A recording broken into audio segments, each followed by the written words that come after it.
Alright, this is episode 3 of our State of Decay 3, what we want to see in it, and what we're trying to influence the development of the game.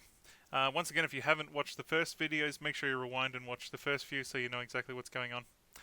But anyway, the things that we want to see the most in State of Decay 3. This video will be covering survivors and zombies. Let's start with zombies.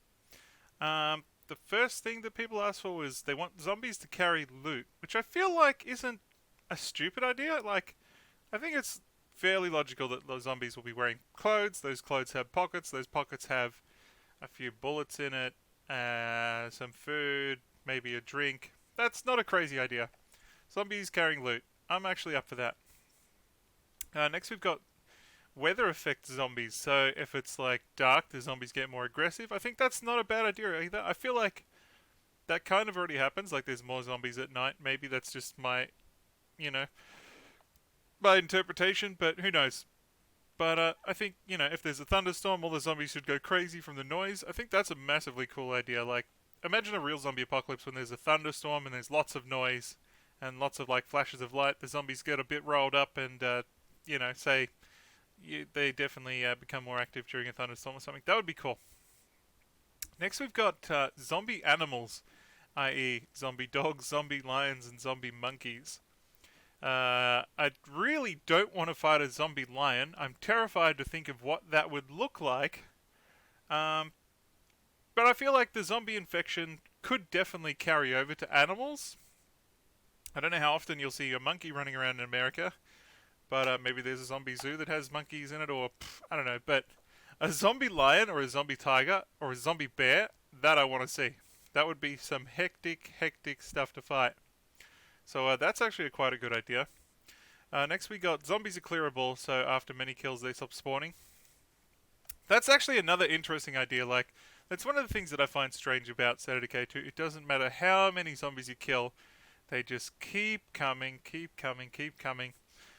So make it so that you could actually clear out a town of zombies and there's no more zombies there. That would actually be an interesting thing to do. Next we've got different types of zombies, i.e. boss Zeds.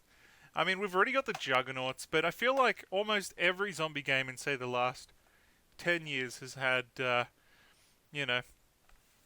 same zombie types. The normal zombie, the zombie that explodes gas or slime, the one really big, strong zombie that throws things at you or is much larger than the rest of them. Like, I feel like they could come up with something new.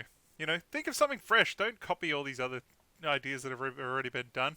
These things have been done. We've seen them done many times in many different games. Come up with some different ideas. I'm absolutely up for a boss zombie. What would that look like? I don't know. Maybe a quick brainstorm. What about like some zombies combined to make one giant zombie? Like say 10 zombies molded into one to make a massive super zombie, like a Transformer zombie or something. I don't know. Just an idea. But I'm definitely up to seeing different types of zombies. It would definitely mix up the game a bit that there were different types of zombies to fight. Next we're moving into the survivors section, which we're coming up with no limit to how many skills a survivor can learn. I feel like that once again would kind of make things too easy. I kind of like it that people are valuable for... Could you imagine having one survivor that knows everything and then losing him?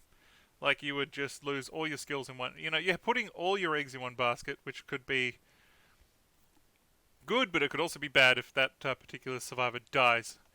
Then we've got loot carries over into a new game, which I actually think isn't a terrible idea either. So you finish a legacy game on State of Decay. Basically, you load up all your bags and stuff before you finish, because you know you're going to lose it all.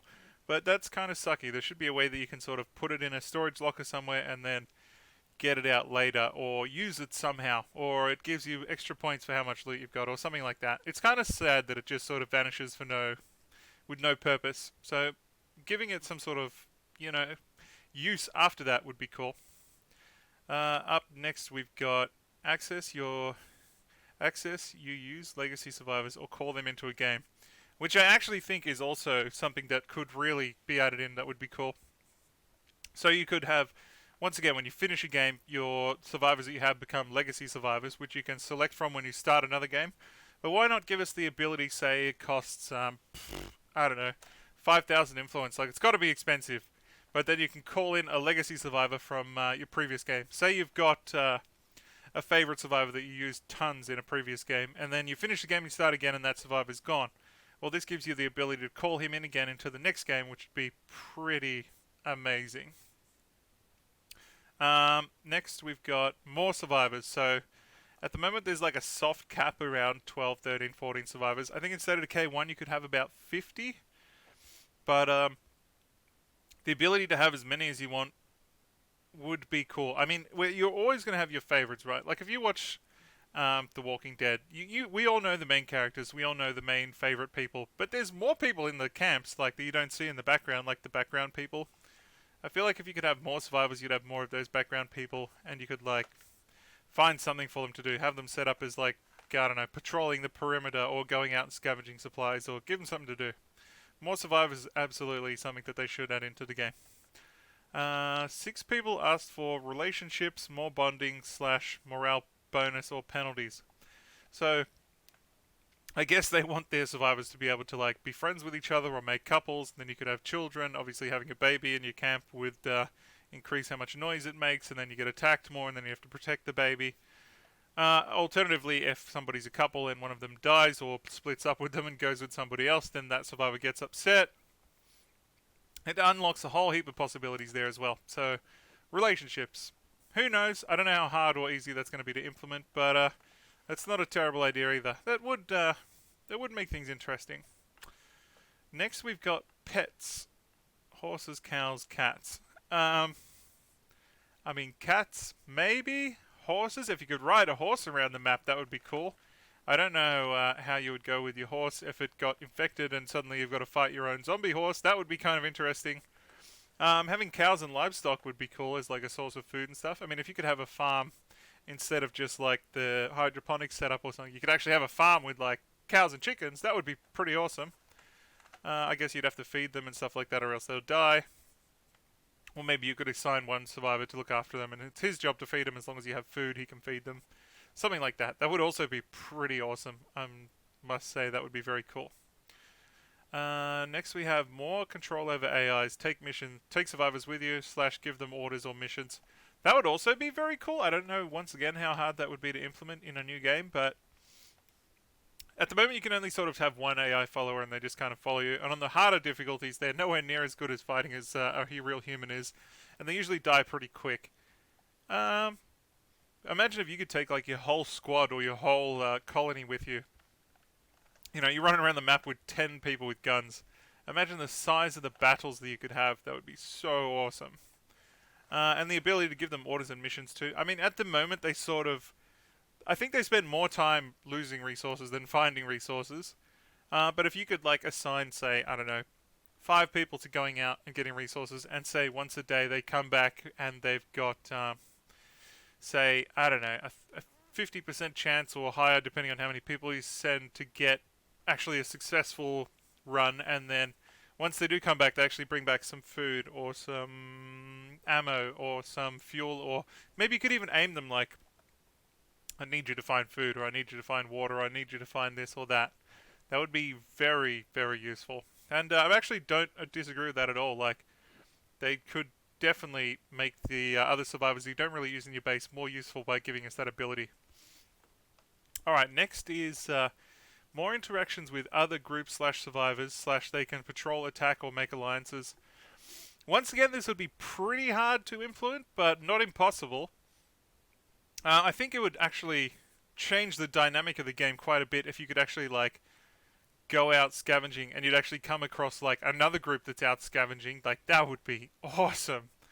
Or, say, another group decides they're going to take over where you live and they attack your base. Like, that would also be cool. And if you could make, like, proper alliances. Like, I know you can make alliances in the game at the moment. The benefits really aren't that huge. And you have to spend a lot of time, like, keeping them happy, or else the alliance disappears. But, another great idea there. Like, it would be difficult to implement, but it would be very cool. Next, we've got more in-depth missions with rewards / consequences. Now, this is one of the bigger ones for me. I feel like at the moment the missions, like, you constantly get called on the radio, just, it's never ending, and it's always, they want this, they want that, they want this. I feel like if they call you, it should be less frequent but more important. So say, someone's infected and you've got, like, I don't know, half an hour to get there, or else they will become a zombie and they'll kill their whole colony of zombies and then they'll all come attack your base. That would be something. Or, if you... I still think that if it's less frequent but more important, that would be way better than how it is now, where it's very frequent but the missions aren't really important. You can ignore most of them and it doesn't really have much consequences. And lastly, we have, and by far the most asked for thing, which is customizable survivors. People want to be able to, before they start a game, they want to be able to rename their survivors. They want to be able to dress them the way that they want. They want to be able to add beards, hair, all that kind of stuff, hats, clothes. Basically, they want to be able to make whoever they want in the game, which I think is actually another big thing. It'll also, like, reinforce the connection you have with certain survivors, so that those survivors, they become easily your favorites if it's literally you. Or, I mean, if I could make myself into State of Decay, that would obviously be my favorite character to play. Alternatively, I could make somebody that I don't like and, feed him to as Juggernaut or something, which is always fun.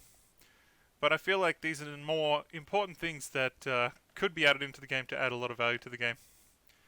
But that is definitely the most asked for thing in this episode. But once again, guys, thank you so much for watching. Don't forget to hit that like, subscribe, and follow. Make sure you follow us on Twitter, on Twitch if you want to see the latest live streams. The link is in the description down below. And I'll see you guys in the next video. Thank you again for watching. Till then, peace. See you, bye.